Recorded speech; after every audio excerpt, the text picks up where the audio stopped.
एक आध का कोई और नहीं सही है, सब सबका बंद है, ठीक है ना। हाँ भाई, तो अपन यहां तक आ चुके थे। अब सी डी तल के लिए प्रकाश की किरण कांच से किस में जा रही है, पानी में जा रही है अपने पास। तो ग्लास वाटर हो गया, एन डब्ल्यू जी, क्या लिखोगे बताओ, sine I two upon sine R two हो गया अपने पास। देखो ये रहा I two and R two हो गया, यहाँ तक क्लियर है। उसके बाद में तीसरा पद लेंगे अपन, ये समीकरण नंबर 2, तले ई एफ के लिए, ई एफ तल के लिए क्या होगा बताओ चलो। एन वाटर टू एयर है, तो N A W is equal to sine I three upon sine R three. ये समीकरण नंबर हो गया 3। आ गया होगा समझ में, यहां से कोई दिक्कत नहीं है, इसमें कोई प्रॉब्लम हो तो वापस बोल देना। अब अपन क्या करते हैं, समीकरण 1 2 व 3 को गुणा करने पर तो क्या आएगा, देखो एक बार, N G A into N W G into N A W is equal to sine I one upon sine R one into sine I two upon sine R two sine I three upon sine R three. आ गया होगा समझ में यहां तक तो। अब अपन एक काम करते हैं, इसमें जो जो है वो चेंज करो भाई। पहले यहां से देखो, एकांतर कौन हो गया, आई टू किसके बराबर हो गया, आर वन के बराबर हो गया। आई थ्री किसके बराबर हो गया, आर टू के बराबर हो गया। तो ये तो एकांतर कोणों का जोड़ा हो गया। तो अब अपन इसमें क्या लिखेंगे, I two is equal to R one, उसके बाद में I three is equal to R two. एक और चीज बराबर है भाई, कौन से कौन बराबर है देखो, ये आर थ्री, ये आई वन, क्योंकि हवा और ये हवा जिस कोण से एंट्री होगी उसी कोण से फिर एग्जिट भी हो जाएगा। तो उसी कोण से एग्जिट ले लिया अपन ने, तो दोनों बराबर ले लो, इसको बराबर लेंगे तो I three is equal to क्या हो जाएगा, R three is equal to I one. ये रखने पर रखोगे तो क्या आएगा, देखो एक बार, N G A into N W G into N A W is equal to sine I one upon sine R one. I two का मान रख दें अपन, तो sine R one upon R two का मान ऐसे कैसे छोड़ दो भाई इसमें, ठीक है, इनटू अब आई थ्री का और आर थ्री का रख दो। तो आई थ्री का वैल्यू हो गया sine R two upon sine I one. कुल मिला के कहानी यह है कि ये सारे कैंसिल हो जाने चाहिए भाई, जितने हैं उतने के उतने ही आपस में कैंसिल आउट हो जाने चाहिए। ये सभी कैंसिल आउट हो जाते हैं, चाहे कितने ही माध्यमों से ले लो, चाहे आप 4 माध्यमों में ले हो, चाहे 5 माध्यम में ले हो, आंसर जो है इनके मल्टीप्लाई करोगे तो 1 आ जाएगा इनका आंसर, ठीक है। तो N G A into N W G into N A W is equal to 1। इसको चाहें तो मैं यूं लिख सकता हूं, N W G is equal to 1 upon N A W into N G A लिख सकते हैं। ये रहा, ये दोनों नीचे दे दिए। और इसको चाहूं तो मैं ये लिख सकता हूं, देखो, N W A upon N G A. समझ में आया ये कैसे लिखा, 1 अपॉन एन ए डब्ल्यू किसके बराबर होगा, एन डब्ल्यू ए के बराबर, क्योंकि ये चीज मैं पढ़ा चुका हूं, N W A is equal to 1 upon N A W. कोई प्रॉब्लम हो एक बार बोल दो, अदरवाइज स्क्रीनशॉट ले, तो फिर अपन आगे बढ़ लेते हैं। यार सही थी ना यार।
लगा लिया हमारा 4 सीसी लगा।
अरे वीडियो वापिस में रुक जी।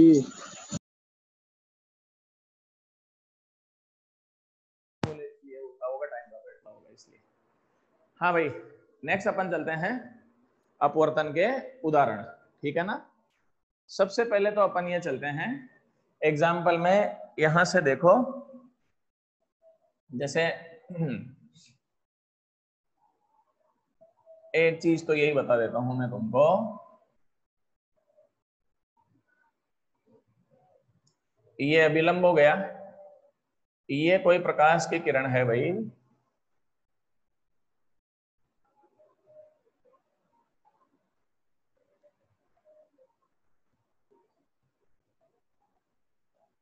ठीक है। ये विरल माध्यम ले लेता हूं मैं, और ये कौन सा माध्यम ले लेता हूं, सघन। तो ये अभिलंब है, तो ये यहां से इसके पास में चली जाती है। अगर ये कोण आई हो गया तो ये कोण किसके बराबर हो जाएगा, आर के बराबर हो जाता है। अगर यहां से आप देखोगे तो देखो, सबसे पहले तो यहां पर कोई वस्तु है, अब आदमी अगर इसको देखेगा तो ये किरण उसे, ये वाली किरण जो है ना, यहां से आती हुई प्रतीत नहीं होगी भाई, ये किरण इस व्यक्ति को यहां कहीं आती हुई प्रतीत हो जाएगी अपने पास। ये ले लिया अपन ने, ये यहां से आती हुई प्रतीत होगी। थोड़ा सा देखो, डायग्राम बना रहा हूं मैं इसमें, तो ये यहां पर प्रतिबिंब बना हुआ दिखाई देगा, ये वस्तु हो गई, आ गया समझ में, ये अभिलंब हो गया, क्लियर है। अब अपन चलें, यहां से यहां का विस्थापन देखना है, अभिलंब से यहां की दूरी, ये प्रतिबिंब की दूरी हो गई v, आ रहा है समझ में। और यहां से यहां तक की दूरी, मान लो कि ये बिंदु A है, तो AO किसके बराबर हो जाएगा भाई, ये हो जाएगा U के बराबर। किसके बराबर हो जाएगा, U के बराबर। तो ये दूरी तो U हो जाएगी, ये दूरी क्या हो जाएगी, V हो जाएगी। अब अपन चलें, यहां से देखो, ये पूरा कोण तो आई था ही, ये जो अपने पास कोण रहेगा, ये कोण किसके बराबर हो जाएगा, आर के बराबर हो जाएगा। ये बी बिंदु मान लेते हैं, ठीक है ना। तो अब अपन यहां से सबसे पहले चलें, अगर अपने को विस्थापन निकालना है तो प्रतिबिंब का विस्थापन, प्रतिबिंब का विस्थापन कितना विस्थापित हुआ प्रतिबिंब, देखो एक बार, ओ पर था, कहां चला गया, आई पर चला गया।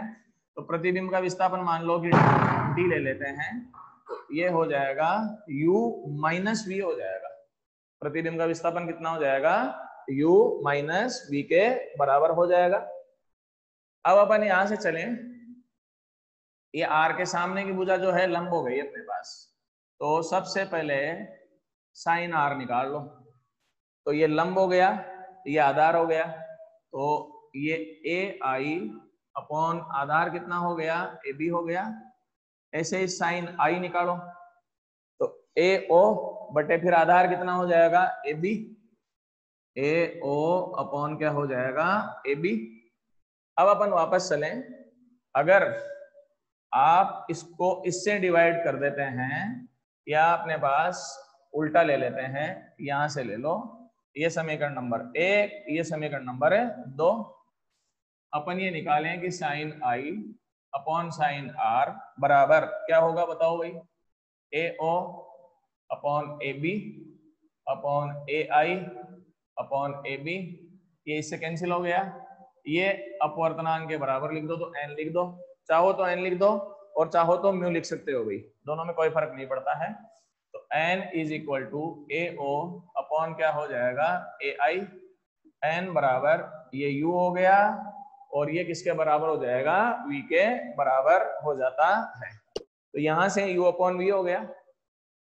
अगर अपन चाहें तो u का मान कितना हो जाएगा बताओ, एन वी। u का मान कितना हो जाएगा, एन वी। और अगर मान लो v बराबर u अपॉन एन भी लिख देते हैं लेने पर, ये जो है ना विस्थापन, इसमें रखो मान, तो d बराबर क्या आएगा बताओ चलो, u minus U upon N. तो d बराबर आएगा, u कॉमन ले लें, 1 माइनस 1 अपॉन एन हो जाता है। मतलब प्रतिबिंब का इतना विस्थापन हो जाएगा।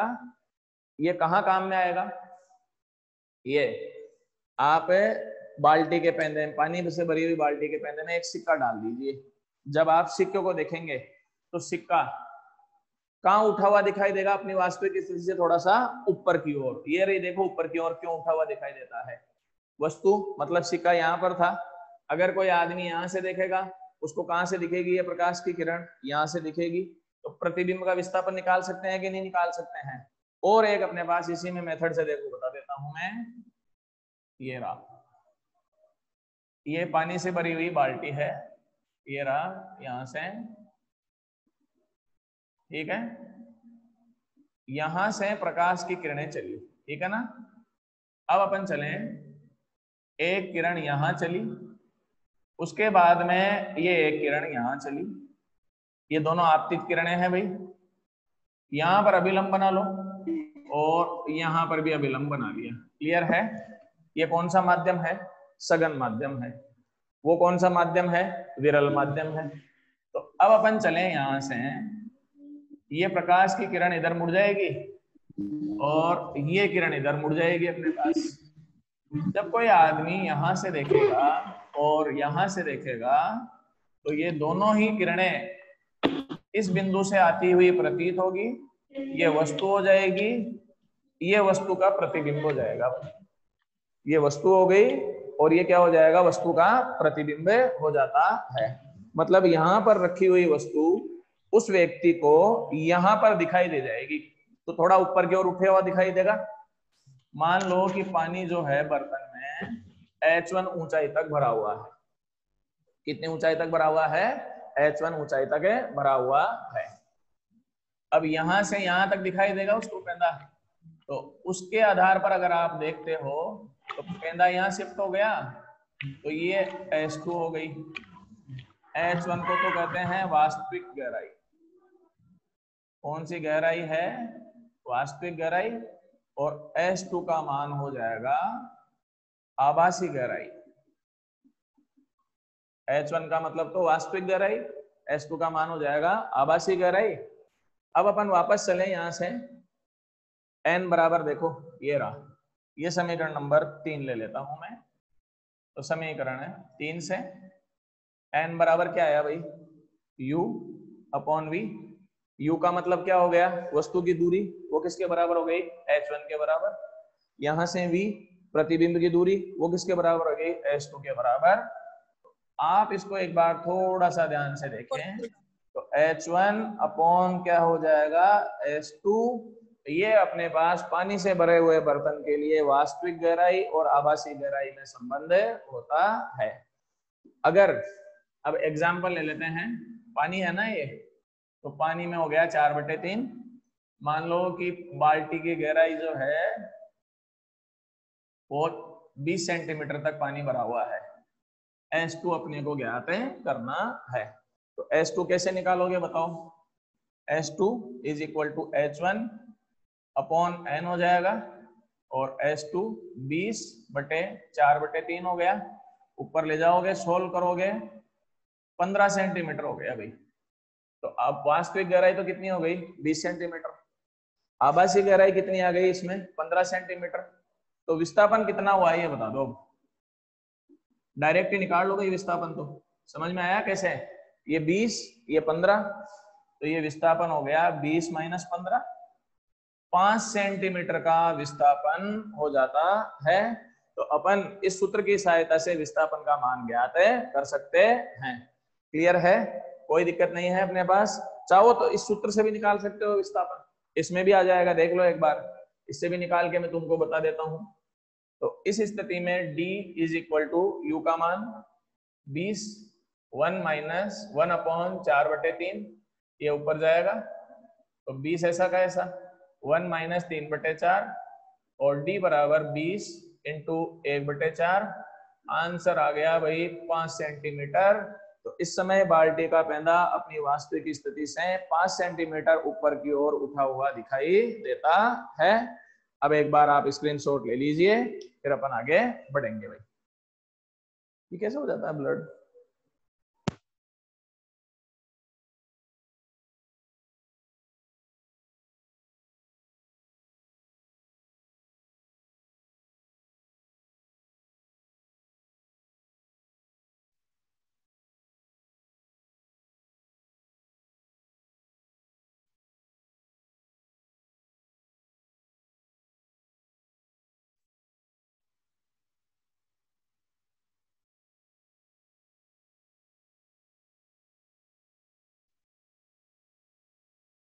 अब तो आ रहा है क्लियर।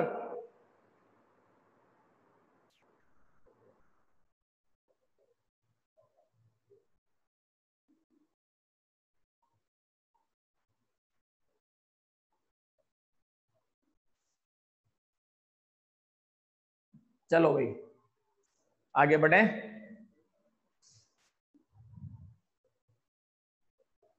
अभी तो है टाइम, तो 10-1 मिनट और ले लेते हैं, फिर 10 मिनट का गैप दे लेंगे, 9:40 से फिर वो ले लेंगे।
हाँ भाई, अभी जो चल रहे थे,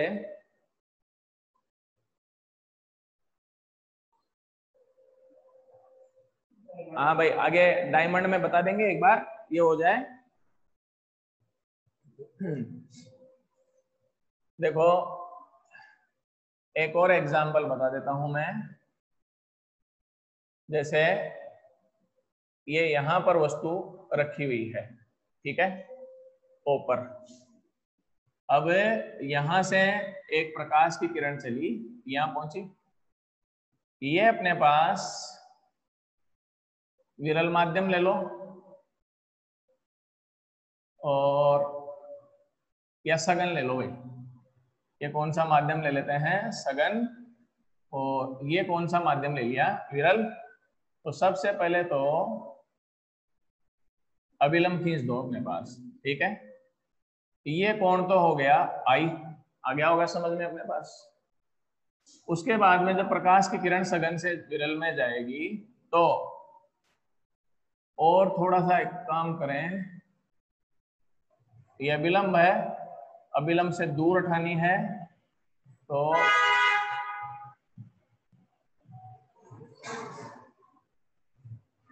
यहां से ये इधर चली गई,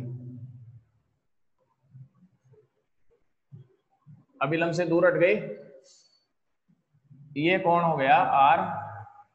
अब यहां से कोई आदमी अगर इसको देखता है तो वो यहां से आती हुई प्रतीत होगी, ठीक है।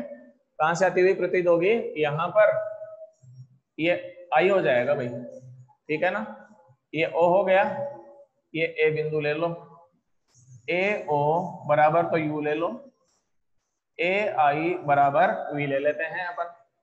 अब अपन वापस यहां से चलें, सबसे पहले तो चलें, ये कोण जो है अपने पास है, ये रहा, ये कोण R हो गया, ये कोण I है, तो यहां से अगर यहां तक का लोगे तो ये का अंतर कौन हो जाएगा, I हो जाएगा अपने पास, ठीक है। I के सामने की भुजा तो हो गई लंब, ये हो गया आधार। क्लियर है, यहां तक तो कोई दिक्कत नहीं है। इसमें अपने पास अगर आप निकालोगे तो tan I निकाल लो, क्या निकाल लेते हैं, tan करेंगे, फिर एंड करूंगे मीटिंग है? चलो मैं कर रहा हूँ, चलो भाई टाइम हो रहा है दूसरी क्लास का, तो आज मीटिंग यही एंड करते हैं, फिर दूसरी चालू करते हैं, ठीक है।